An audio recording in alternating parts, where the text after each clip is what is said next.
How to easily enable or disable screen time on your iPhone on iOS 26. Tap on settings icon, then scroll down to the base until you see the screen time option, then tap on it. Once tap on the screen time, then scroll down to the base of this page until you see this button that says turn off apps and website activities. Tap on it. Now provide your screen time password if you have one. Now that I've done that, it comes out like this. Tap on turn off apps and website activities. Now you've been able to disable that.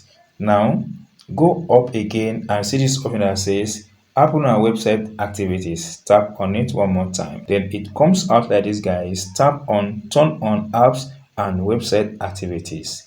So doing this, guys, comes out like this. You'll be able to turn off and turn on screen time on your iPhone running on iOS 26. If you get this tip and if not subscribe, please subscribe for more updates like this.